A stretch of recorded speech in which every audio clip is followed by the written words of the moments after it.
todas, bienvenidos, bienvenidas a una emisión más de Seres Libres, este programa que hacemos con muchísimo amor, con muchísima seriedad, con muchísimo compromiso también y con muchísimo dolor a veces, y donde hablamos de las adicciones, de la dificultad de aquellos que padecemos esta enfermedad, del dolor, de la soledad, del infierno, de la muerte, del suicidio, de la depresión, pero también, por sobre todas las cosas, hablamos de la vida.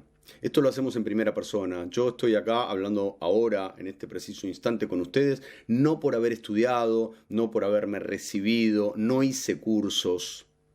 Yo padezco todavía la enfermedad de la adicción. La padecí durante un montón de años, la adicción activa. Hoy, gracias a mi recuperación, puedo sentarme acá a intentar llevar el mensaje de que otra vida es posible.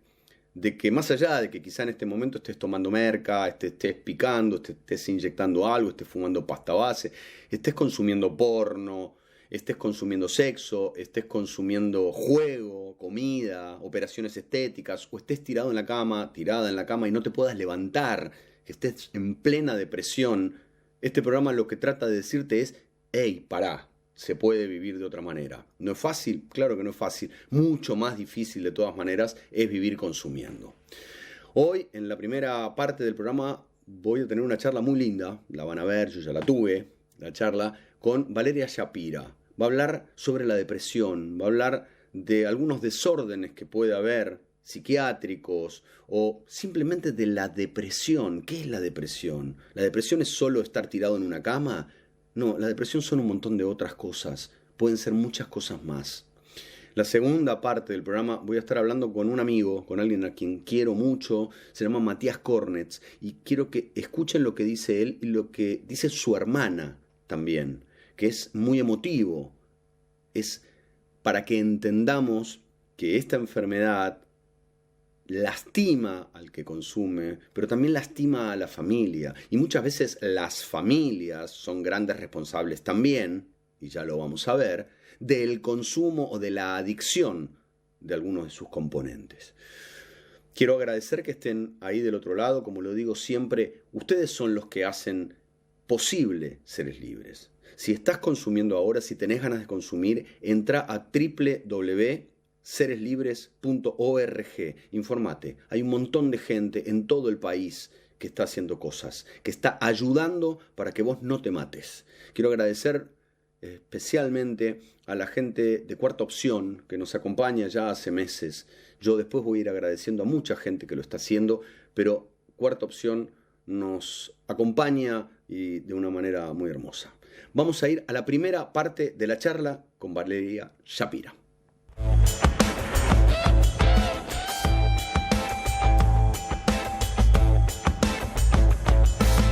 ¿Por qué te animás a hablar o te animaste a hablar, por ejemplo, de un suicidio? Que son como temas casi que no se tocan, y cuando se tocan solo es en el policial, sí. Y después no se habla de eso. ¿Por qué sí lo haces? Bueno, ha llevado todo un proceso, pero no un proceso por mí. Yo nunca tuve tabúes, para mí las cosas son lo que son, lindas o feas, y los calificativos los ponemos nosotros. Yo he aprendido a ver belleza en el horror también.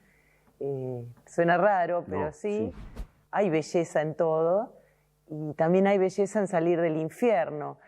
¿Y por qué te digo que me llevó muchos años? No por mí, porque a mí nunca me importó mucho,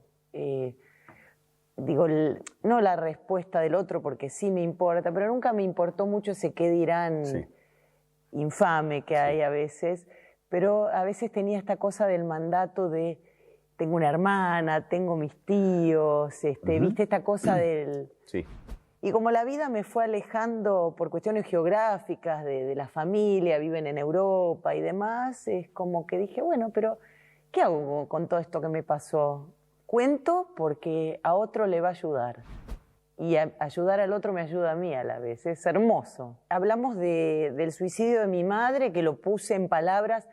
Lo puse en palabras recién en estos últimos meses. Toda la gente que me conoce sabe la historia familiar. Yo lo conté muy sucintamente en mi libro Dolores del Alma, pero un libro como una cosa más protegida. en el libro, en un contexto de un libro de espiritualidad. ¿Y qué sucedió? Que durante la pandemia empecé a notar que mucha gente estaba muy sola y con enfermedades mentales. Sí. Y después pasó una cosa con una paloma y su pichón, muy loco. No te lo quiero hacer muy largo, pero un día, en el medio de toda esta pandemia y la cuarentena y el encierro, anidaron unas palomas en mi balcón. Y yo estaba ilusionadísima con ese nacimiento. Y el pichoncito nació discapacitado porque la paloma lo aplastó sobre el mármol, entonces nació con una patita. Y yo estaba que no sabía cómo manejar la situación, llamé a la ONG que maneja se llama ONG de pájaros caídos, y vino Clara a mi casa, yo no la conocía, y vine a casa y le digo, no sé qué hacer con esto. Y ella, sin conocerme y sin conocer mi historia, me dijo, se va a tirar por el balcón, me lo tengo que llevar. Dice, se va a tirar por el balcón y lo va a aplastar un colectivo. Y yo me puse a llorar a los gritos porque mi madre se tiró por el balcón hace muchos años y fui yo la que lo encontré. Entonces fue como que este pichoncito, una cosa muy pequeña, fue como que me conectó con toda esa historia que yo la hablo porque la hablo siempre, pero fue como que la reactivó de otra forma, ¿no? Y pensaba en esto de la depresión. Yo nunca la vi deprimida, mi madre. Por eso también quiero hablar de la depresión silenciosa.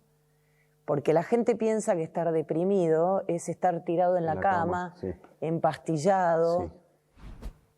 Sí. Mi madre había perdido a su compañero de vida, mi papá, o sea, yo tenía 20 y pico de años, ahora tengo 51, así que hace un montón. Y papá murió y mamá siguió su vida, o sea, nadie pensaba que esto podía suceder. Este es el mensaje. Depresión no es la persona que... Puede ser. Puede ser. Sí. La persona que llora todo el día. Puede ser la persona que está hiperapta. Arriba, claro. También. Sí, claro. Y mi madre estaba planeando una cena el día, o sea, yo me fui enterando cositas porque fui reconstruyendo. Es doloroso encontrar las piecitas para ir armando el rompecabezas. Y la verdad es que poder hablarlo con esta libertad, no sabes el alivio que es para mí, y poder decirle a la gente, estén atentos, porque yo iba a tomar la merienda con mi vieja esa tarde, o sea, y llegué y me encontré ese cuadro. Entonces vos decís, ¿cuándo fue que mi mamá estuvo deprimida y yo no me enteré? No fue un segundo que le cambió la vida. Cuando empecé a reconstruir, me acordé de una frase de mi mamá. O sea, mi mamá, por supuesto, una persona en duelo que pierde a su compañero de vida, por supuesto, estás triste, sí, estás mal. Y había que pintar una pared. Yo no vivía con mamá, vivía en mi departamentito de soltera, porque yo era rebelde, yo me fui a vivir sola a los 17, 18 años, pero tenía esta culpita de mamá, se quedó sin papá, sí, y voy a tomar la merienda, ¿viste? Y uno de esos días, nosotros vivíamos una casa linda, clase media, qué sé yo, pero estaba en la pared, medio chota, ¿viste? Y me dijo, miró para el techo y me dijo, esta casa se viene abajo. Claro, y vos decís, esta casa se viene abajo, y sí, hay que pintar, ¿viste? Tomamos las cosas como muy, muy linealmente, ¿no? ¿Nadie se dio cuenta? Nadie. No, ni las personas que trabajaban. Estaban planeando una cena con sus compañeras de trabajo. Venimos de una sociedad donde siempre había que estar bien. Arriba. ¿Viste que la gente te encuentra por la calle y dice, hola Gastón, ¿todo bien? Sí. ¿Y qué margen hay para que vos le digas no? Y si decís que estás mal, la mayoría de la gente se va. Escapa. Sí. Ahí, digo, hay que tener una escucha empática y atenta y demás. Y agrego una cosa, sí, perdón. También la respuesta automática. ¿Cómo andás? Bien, todo bien. Lo que pasa que uno está casi seteado para contestar bien, todo bien. Uno está casi seteado, porque si yo sé que Gastón me pregunta y que en el fondo le importa un carajo lo que me pasa a mí, porque está siempre corriendo atrás de vaya a saber qué, no me da ganas de contarte. Entonces prefiero decirte bien, todo bien. Sí. Después, qué sé yo, es como muy arbitrario tratar de meterse en la cabeza de una persona, viste que a la gente que está bajoneada, no digo ni siquiera deprimida, dale, arriba. Uh-huh. A mí me ha pasado, cuando murió mi perro hace 3 años, yo me morí con él, literalmente, y me puede decir, era un perro. No, y mira que he vivido cosas duras en mi vida y he sido cronista, he visto muerte por doquier, o sea, no soy una persona que no conoce el sufrimiento. Cuando se murió mi perro sentí que me moría con él. Y la gente te empieza, dale, vamos a comer, vamos a chupar un vino, qué sé yo. Y es como respeto por el dolor del otro. Sí. A veces hay que atravesar la noche oscura del alma para poder renacer, ¿no? Sí. Y esto siento que le pasa a mucha gente que está con depresión. Dale, vamos de joda. Y el tipo, me imagino que el tipo que está deprimido, esto hasta debe ser contraproducente, ¿no? Y creo que ha cambiado mucho la sociedad y a poco nos atrevemos a mostrarnos vulnerables. Y eso nos permite hablar de estos temas. Y yo valoro mucho a la gente que se anima a exhibir su dolor, pero no de, ay, pobrecita yo, mira qué vida de mierda tengo. Porque yo tengo una vida hermosa, o sea, me la construía la vida hermosa que tengo. Tengo ausencias y agujeros como todo el mundo, porque al que no se le suicidó su madre, algo le pasó. Y entonces me parece que está bueno decir, mira, ¿sabes qué? Con toda esta mierda que hubo en mi vida, yo estoy divina ahora, la paso bien. Tengo mis momentos oscuros, volverán, pero se puede vivir y lindo, ¿no?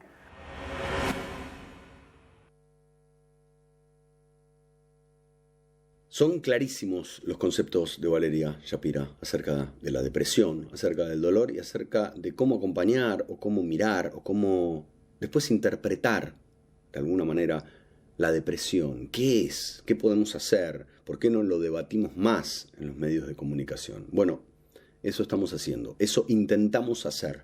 Hablar de todas aquellas cosas que socialmente cuesta hablar, que socialmente tiramos debajo de la alfombra. Vuelvo a decirte y a recordártelo, si estás en este momento consumiendo, querés consumir, tenés un familiar que está consumiendo, entra a www.sereslibres.org. Ahí vas a tener un montón de información de un montón de gente que está haciendo cosas para que no te mates, para que vivas. Vamos ahora a la segunda parte de esta charla que tuve hace unas semanas con Valeria Shapira. Siempre me molestaba mucho que me dijeran, ay, pero tu madre no pensaba en sus hijas, ¿viste? Y yo decía, pero ¿y o esta? ¿Quién sos para interpretar la cabeza de una persona que claramente tenía un desorden psiquiátrico, digamos? No sé si esa es la terminología. Pero estaba padeciendo algo. O estaba sufriendo o estaba padeciendo. Sí. Entonces a mí lo que me pasó es, primero, que nunca le tuve ni rencor, al contrario, siempre, y esto hasta a veces que he escrito sobre el tema me dicen, no, pero no digas eso, y acá lo puedo decir, nunca la juzgué a mi madre, siempre la entendí. Me parece que es ser magnánimo, entender que el otro procesa como puede, sí, o como su personalidad. Mi madre era una persona demasiado buena para este mundo. ¿Viste esas personas que son... Por eso el pichoncito a mí me generó todo esto. Claro. Mi mamá era como un pichoncito herido, ¿viste? Una persona muy buena, muy vulnerable. En general las personas que tienen adicciones son personas muy sensibles. Hipersensibles, vulnerables. Y también hay un rasgo, no me gustan las generalizaciones, pero cuando vos decís esto de por qué a mí... Y sería como ponerme en un lugar muy ególatra, ¿no? ¿Por qué a mí? Y bueno, a mí me tocó esto, qué sé yo, a otro se le murió un hijo y a otro, no sé, lo pisó el tren y perdió una pierna, digo. ¿Qué es la depresión? ¿Y qué es el suicidio? Wow, qué difícil contestarte eso sin meter la pata. ¿Sabés que a mí que me gusta estudiar la etimología de las palabras? Siempre, ¿no? Yo siempre googleo. Sí. ¿Sabés que nunca busqué la etimología de suicidio? No sé, hoy, cuando termine el programa, lo buscá. Etimología siempre, suicidio. Yo busco siempre las etimologías. ¿Me dijiste eso? ¿Y qué es la depresión? ¿Y qué es la depresión? Habla de... Supongo no te lo podría definir, la depresión no te la podría definir como un cuadro médico, eso lo tendría que hacer un psiquiatra, pero me imagino que depresión debe ser la imposibilidad de lidiar con la realidad que te toca, ¿no? ¿Dónde está presente tu madre? En todo. En todo, en la palomita. Hoy volvió la paloma. Qué loco que yo esté acá, ¿eh? La paloma que tuvo al pichón. ¿Sabes qué loco? Acabo de... Porque no conecté un ratito antes de venir para acá y lo subí al Instagram. Un ratito antes, la mamá del pichón volvió al balcón. Mirá qué loco. Sí, me emociona porque un ratito antes de venir para acá, como que ellas, cuando el pichoncito murió, bueno, y la paloma siguió viniendo al balcón y después, bueno, las palomas migran Sí. cuando hace frío. Y hoy un ratito antes de... Uf. Sí, y para mí, llámalo karma, llámalo reencarnación, para mí es energía que se encarna en seres. ¿Cuál es el mensaje? Si es un poco, yo lo digo siempre, la charla ya es el mensaje. Sí. Esto que estás contando, pero ¿hay algo más que vos puedas decirle a ese Sí. suicida diario? Sí, hay algo pero yo lo apliqué para mi propia vida, ¿no? Que tiene que ver con salirte del ombligo. Sé que suena duro, no es una regla general, pero en ese momentito en que vos decís, pobrecito yo, qué vida de mierda que me ha tocado, porque la vida es tan dura conmigo y qué sé yo, empezar a salirte del ombligo, y salirse del ombligo es tan simple como abrir la puerta de tu casa y ver que hay un señor al que le falta una pierna durmiendo cagado de frío mientras vos estás con tu calefacción. Te doy un ejemplo inventado, ¿no? Mientras vos estás calentito en tu casa quejándote de lo mala que ha sido la vida con vos. Entonces, en el momento en que vos le llevas un plato de comida a esa persona, en el momento en que rescatás un perro que fue atropellado por un auto y le devolvés la dignidad de caminar, en el momento en que te salís de porque yo quiero triunfar en lo profesional y quiero tener 25 puntos rating, y te salís de esa locura para ir a tomar un café con alguien que la está pasando muy mal y le pones la oreja 2 horas y te salís de tu ombligo, eso ya te empieza a conectar con que el mundo es algo mucho más amplio que tú, ¿no? Que tu pupo. Muchas gracias. Gracias. Gracias.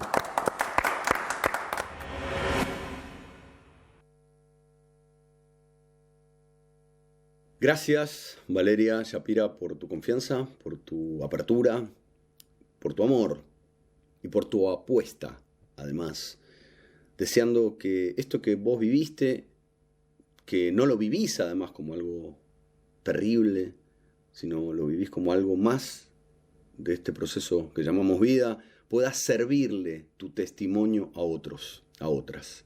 Y eso es lo que agradecemos todos los que hacemos Seres Libres, que también, de alguna manera, hemos recibido la ayuda de otros y hoy estamos intentando simplemente y humildemente llevar esa ayuda, compartir esa ayuda. Como dicen en los grupos a los que yo voy, solo podemos conservar lo que tenemos en la medida en que lo compartimos con otros, con otras.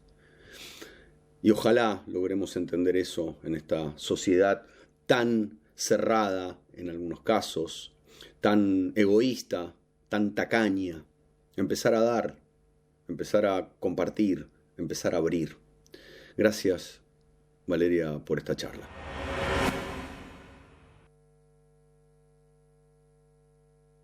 Es importante donar sangre para ayudar a quienes la necesitan. Los hospitales de la ciudad de Buenos Aires brindan turnos programados de forma segura. Es fácil y rápido. Mirá. 15 minutos de tu vida para tomarte un café, para terminar el capítulo de un libro. Es el tiempo que te lleva a donar sangre y salvar hasta 4 vidas. 15 minutos para vos, la vida para alguien más. Encontrá más información en buenosaires.gov.ar/donasangre. Buenos Aires Ciudad. Ahora en la segunda parte del programa voy a hablar, van a ver una charla que tuve con Matías Cornetz, con su hermana Celeste.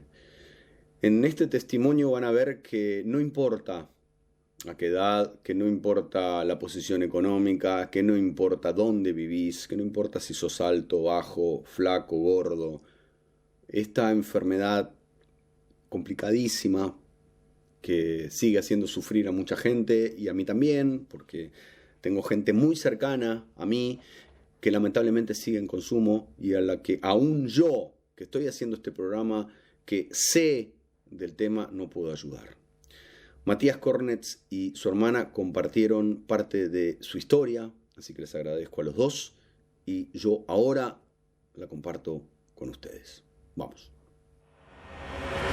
Yo creo que como todos los niños fui como descubriendo dónde estaba, ¿no? Con el transcurso de toda mi primera infancia, mi niñez, y creía que estaba en una familia modelo, recibí mucho amor de parte de mi mamá, de mi papá. Hasta mis 8 años puedo decir que tuve una educación re linda, contenido, amado, me sentía realmente muy amado.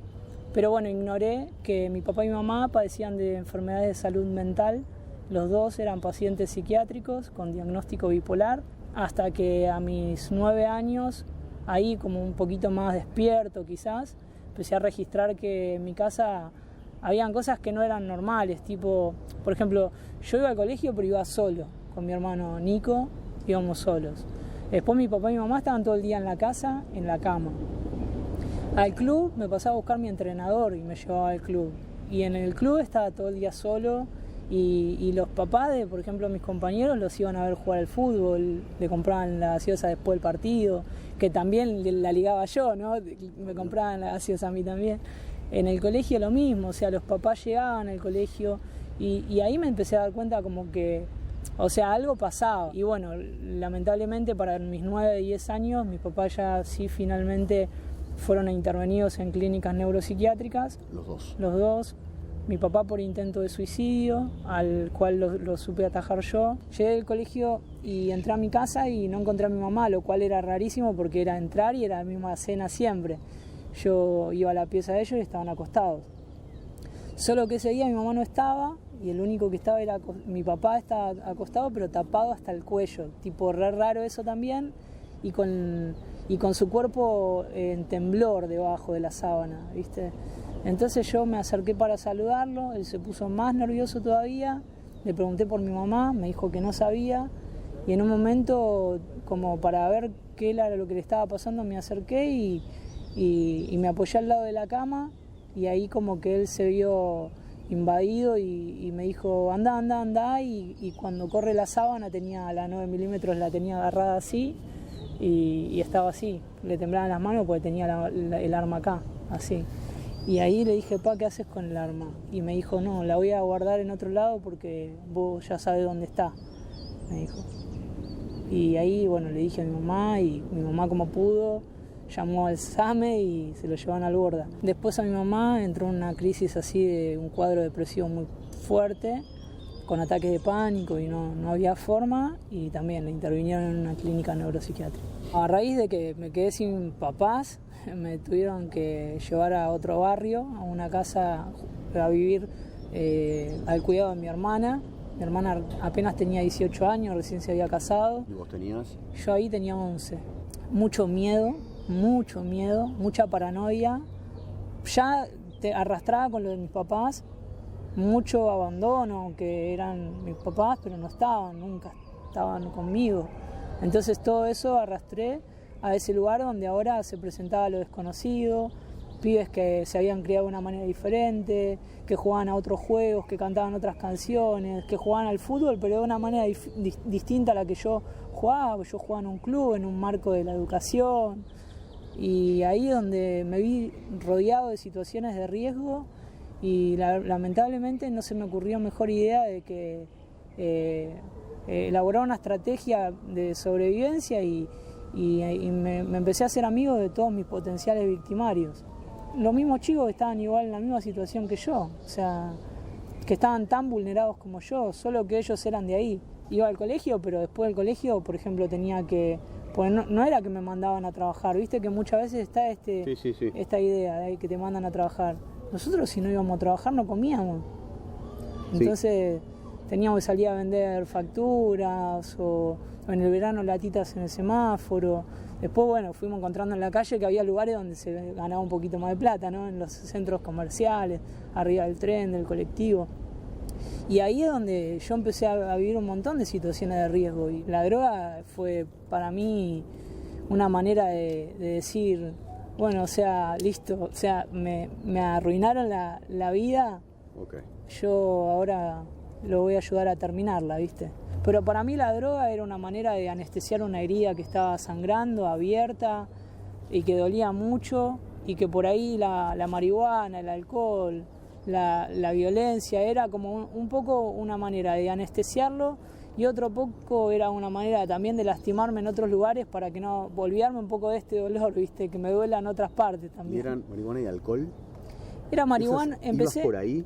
No, empecé con la marihuana, con cigarrillo obviamente y alcohol de base, pero después empecé con la marihuana y tuve etapas, pero hubo una etapa muy fuerte donde se puso de moda el Poxirrán en el grupo y estuve un año jalando pegamento ininterrumpidamente. Después empecé a como hacer un policonsumo y era Poxirrán, pastilla, vino, marihuana, todo junto, y imagínate cómo terminaba, o sea... aparte que siempre como que por ahí fui rápido para aprender, entonces en esto del aprendizaje de la calle hice como un intensivo. Duró muy poco el periodo en el que yo no sabía nada. Yo me avivé al toque, me puse pillo, como dicen los pibes, y ya de pillo en el sentido de lo que entienden por pillo, sí, ¿no? Sí, claro. Pero leí toda la jugada. Entonces rápidamente me junté con los pibes más grandes que ya robaban en otra categoría, en otro nivel. Me empezaron a poner me empezaron a hacer abrir los ojos en cuestiones que obviamente no me había criado en ese contexto, o sea que lo tuve que aprender todo muy rápido. Sí, pero fuiste escalando en esa Fui escalando. estructura. Fui escalando en el consumo, fui escalando en el robo. ¿Y dónde en esa escala, que a la vez es una depresión, ¿no? Porque Sí. uno va bajando, a pesar de que uno cree que va subiendo en escalafones, ¿no? ¿Hasta dónde llegaste? En el consumo me refiero. ¿El Poxirrán era lo más? No, yo creo que me metí mucho con las pastillas. ¿Las pastillas? Sí, con los fármacos. Mucho. Porque la tenía por mis papás, o sea, la tenía todo el tiempo. Yo quería drogarme para morir. O sea, ¿Ese era el objetivo? Ese era el objetivo.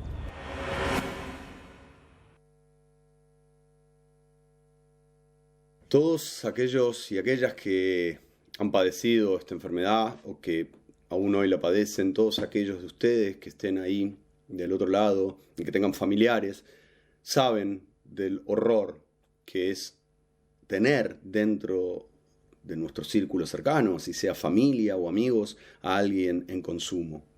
Es muy difícil acercarse, es muy difícil entender, es muy difícil contener y por ende también es muy difícil ayudar en todo sentido.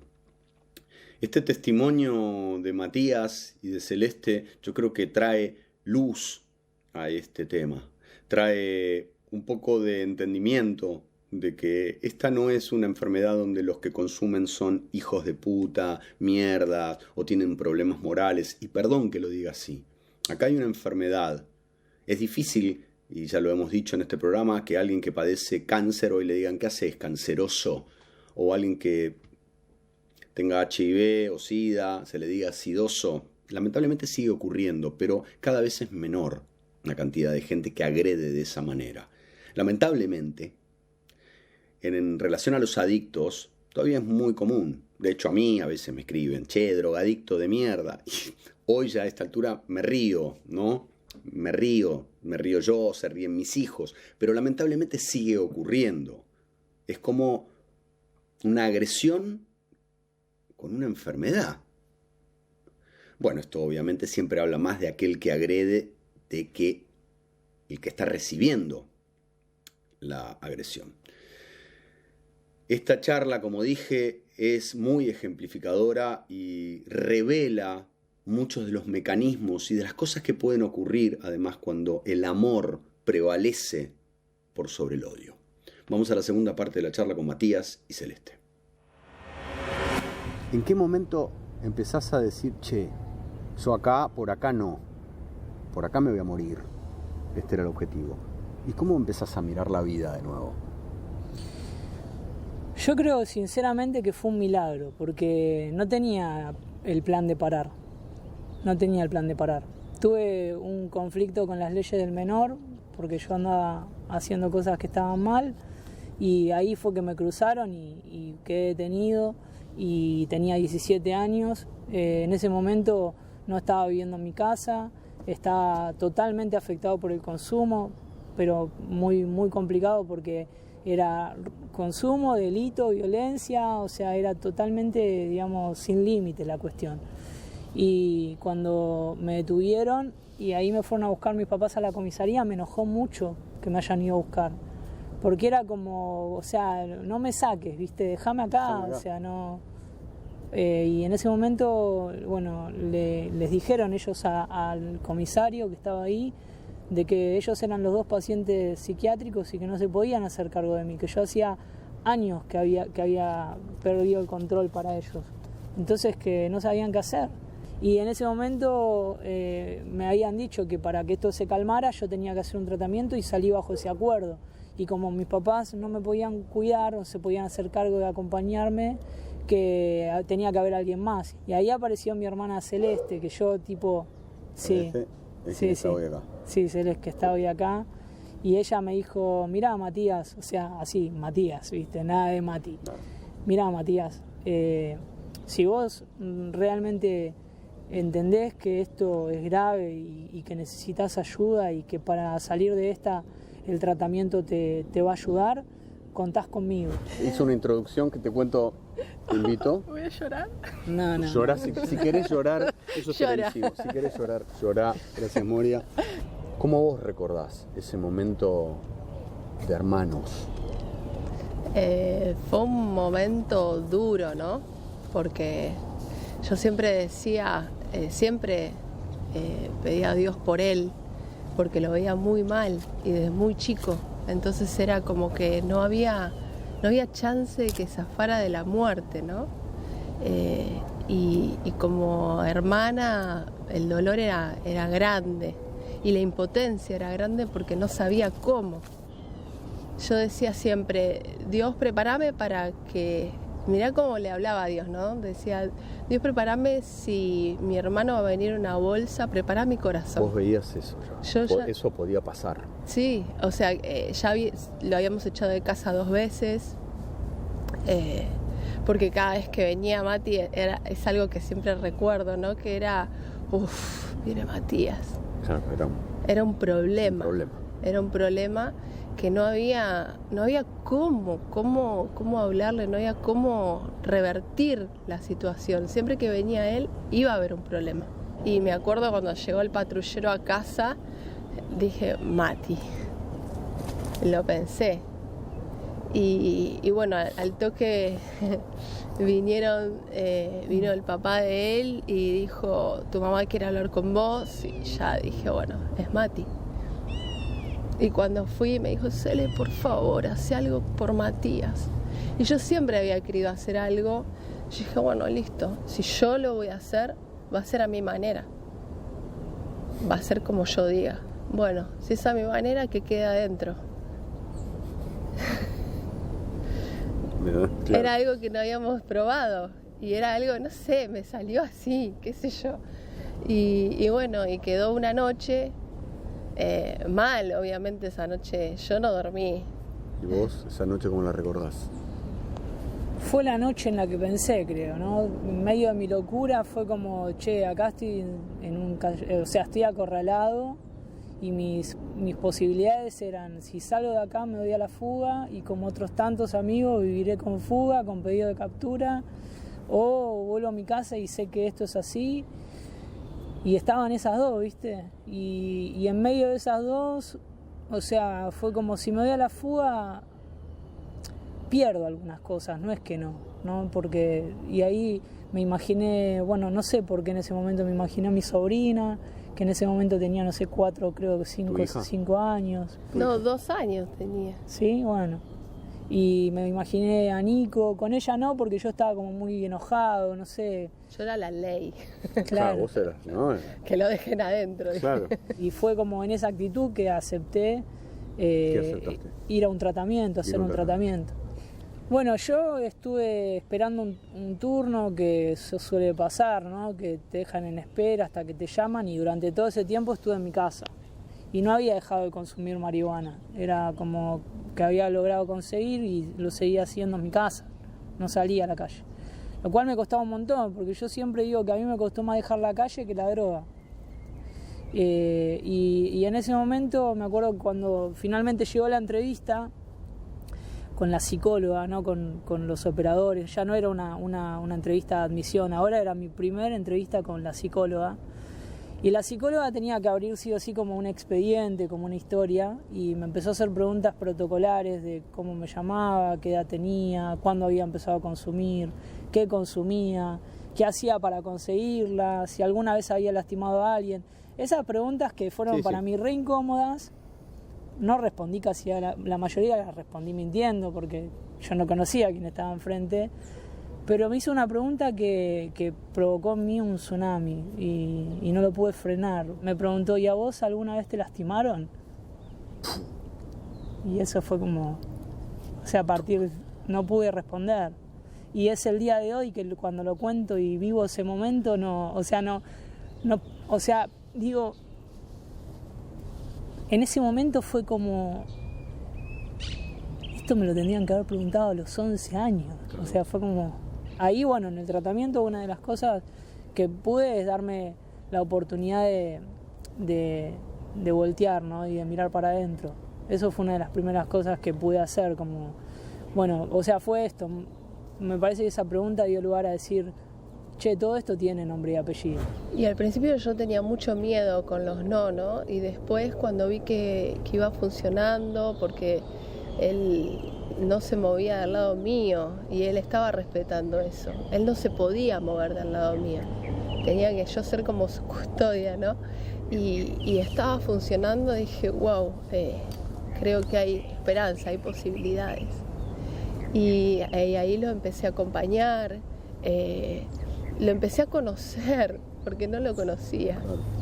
Y él me empezó a conocer a mí.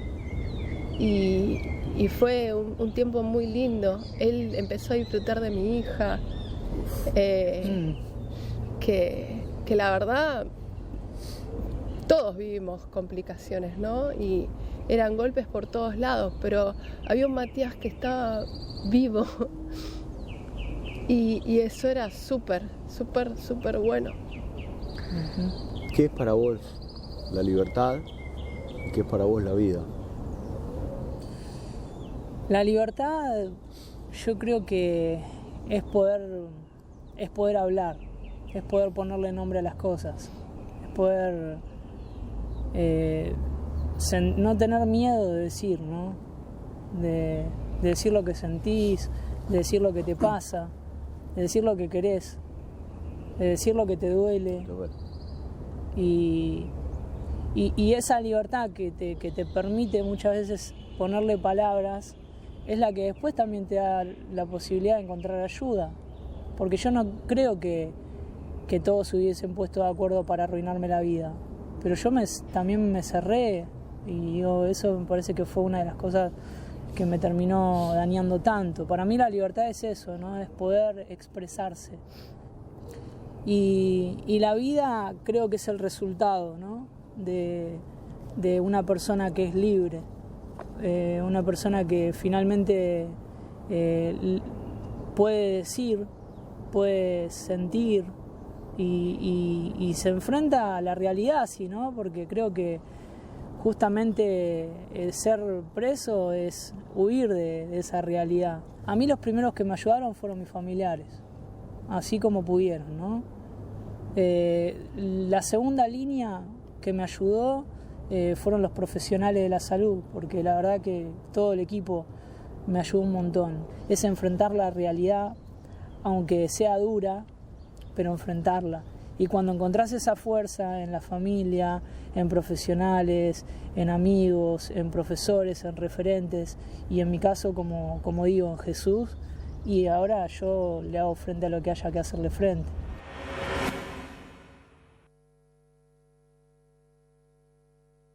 Gracias, Matías Cornetz. Gracias también, Celeste, por este testimonio que viene a traer luz, viene a ser un ejemplo para un montón de familias, para un montón de hermanos, de hermanas que están padeciendo la adicción de un pariente, de alguien además amado.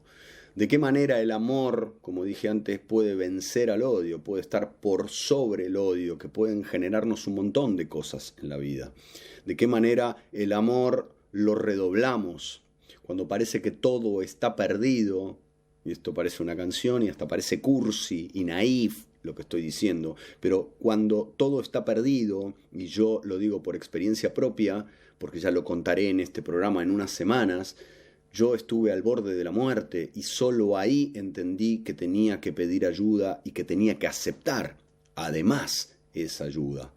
Que si seguía por el camino por el que venía, mi vida se terminaba, y se terminaba además de una manera trágica, que es como en general se terminan las vidas de los adictos. En una cárcel, en un hospital, en un cementerio, en un accidente, en un suicidio.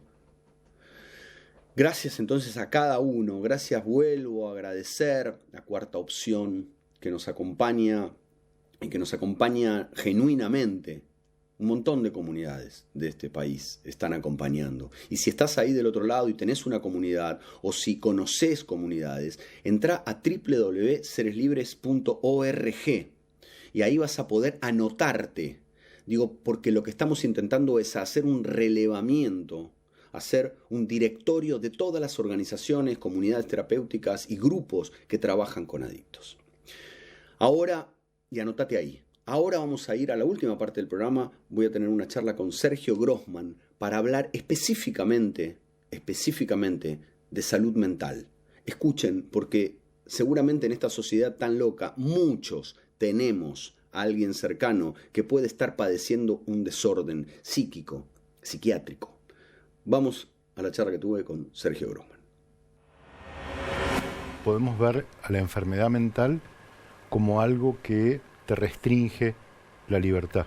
Algunas enfermedades mentales que se presentan como un devenir histórico. Vivís determinadas cosas en la infancia o tuviste una determinada experiencia que te marcó o una pérdida y entonces te pasa algo que todos se explican. Perdiste un ser querido o tuviste una ruptura de pareja y todos pueden comprender y estar a tu lado de que estás triste y que tu vida no va a ser igual después de esa pérdida, por lo menos por un tiempo. Y de eso puede devenir en algún momento que esa tristeza ya sea demasiado, que vos digas, bueno, está bien que en la primera semana perdiste un ser querido y por ahí no tenías ganas de comer y no te levantabas de la cama, pero si a los 4 meses seguís sin levantarte de la cama, sin ir a trabajar y llorando todos los días, bueno, eso ya no es el devenir solamente de eso, sino que se transformó en un problema que querés encarar y que necesitas darle una vuelta. Y hay otros problemas que son enfermedades mentales que se presentan de otra manera distinta. ¿Cómo? Que no se presentan como una historia, que se presentan como una ruptura de la historia. Sí. Y esos son los que más atacan la libertad. ¿Y sin ningún aviso previo? Y puede haber un aviso o no, pero pensémoslo mejor como sin un aviso previo. Sin un aviso, como un relámpago, un rayo, claro, que cae. Como algo que irrumpe en la historia de vida, que se viene construyendo por parte de la persona y que de golpe deja a la persona en otro lado que ni quiere estar, ni es el mismo que era antes. Ni lo entiende. Y quizás hay que ver si puede recuperar, cuánto puede recuperar de ese ser que era antes y que venía construyendo. Hay algunas enfermedades mentales que son lo que llamamos, o lo que dieron en llamar procesos. Y que proceso es esto, que algo se rompió y que no podés volver a ser el mismo de antes, y esas son las que más afectan tu libertad de seguir un camino. Cuando una persona mayor llega a una determinada edad y desarrolla demencia senil, o demencia tipo Alzheimer, como el nombre que le pongamos, no tiene que ver seguramente con la historia ni con cómo vivió. Heredó una posibilidad de desarrollar una enfermedad degenerativa y de golpe ya no se acuerda las cosas de antes, ya no puede hacer las cosas que hacía y aunque quiera hacerla no puede. Ese es un buen ejemplo y lo vemos como, bueno, pero eso es neurológico. Sí, pero la persona reside en un cerebro también. Claro. Y hay otras enfermedades y situaciones que a cierta edad, aunque no sea tan avanzada, pueden hacer que perdamos cosas en el camino, Hay una enfermedad que se llama esquizofrenia y que las personas que la padecen, en el pasado se ha culpado a los padres por cómo eran los padres y entonces nada que ver, puede pasar en cualquier familia. Sí, es verdad que hay familias que tienen más antecedentes de otros miembros que han padecido esta enfermedad, y es una de las enfermedades que de alguna manera te quita capacidades, lo cual no quiere decir, como decías, ¿podés seguir tu proyecto de vida? Sí, pero te va a dar más trabajo, te va a costar tener voluntad, te va a costar salir de las crisis, probablemente tengas que tomar medicación por muchísimo tiempo o siempre, y sea un bajón tener que tomar medicación todo el tiempo, pero sea lo que te permite zafar y seguir adelante, claro, con un proyecto de vida.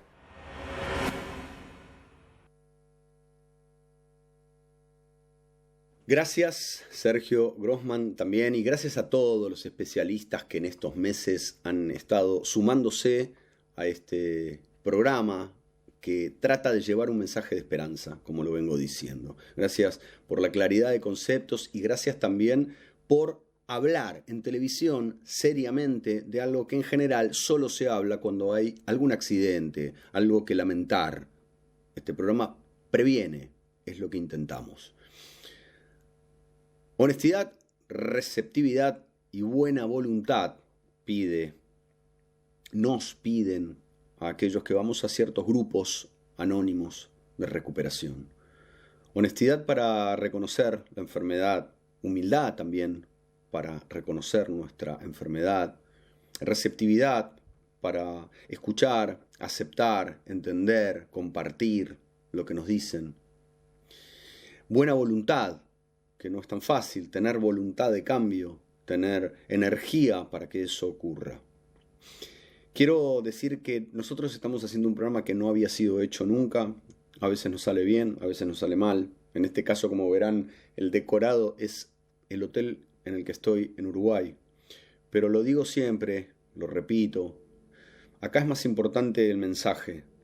Es mucho más importante el mensaje que el decorado. Que si yo estoy acá, si está bien la luz, si está bien el gorrito, si está arrugada o no mi camisa. Acá hay un mensaje. Y en esta sociedad que se preocupa tanto por la imagen, que se preocupa tanto por lo que tenemos, por lo que somos cuando tenemos, las zapatillas, la marca, los viajes, la casa, nos estamos olvidando, y esto también es una obviedad, de lo que somos. Y somos seres sensibles. Los adictos y las adictas son seres sensibles, tienen mucho para dar, mucho para decir, mucho para compartir y para ofrecer al mundo.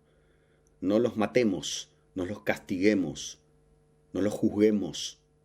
Entendamos que estamos en una sociedad de consumo que cada vez está más complicada, que cada vez tiene niños más jóvenes cayendo en el consumo. Como lo dije acá, niños de 6 años consumiendo Paco. Quiero decirte que si estás ahí del otro lado y estás consumiendo, no te mates, que podés salir de ese lugar. Yo salí. Yo no consumo cocaína hace un montón de años y vos también podés hacerlo. Gracias a Crónica, gracias a todo el equipo de Seres Libres que semana a semana le pone muchísimo amor al asunto. Y decirte a vos que hay vida por fuera del consumo. Repito todas las semanas lo mismo. Nunca más esclavos, nunca más esclavas. Seamos seres libres. Nos vemos.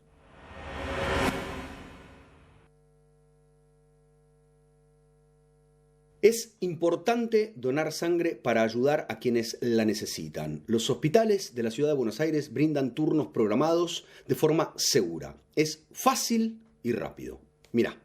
15 minutos de tu vida para tomarte un café, para terminar el capítulo de un libro. Es el tiempo que te lleva a donar sangre y salvar hasta 4 vidas. 15 minutos para vos, la vida para alguien más. Encontrá más información en buenosaires.gov.ar/donasangre. Buenos Aires Ciudad. Mi hijo salía a chupar, llegaba a la tarde borracho y decía, pendejo, no hiciste la cama, no hiciste... Se habíamos hecho todo. Y ya se ponía agresivo. Y no, papá, que callate la boca. Y pum, pum. Me cagaba a palos. Sí, me dejaba azul como un pitufo, pero, viste, esa era la borrachera, lo que tenía él, ¿no? Era muy agresivo.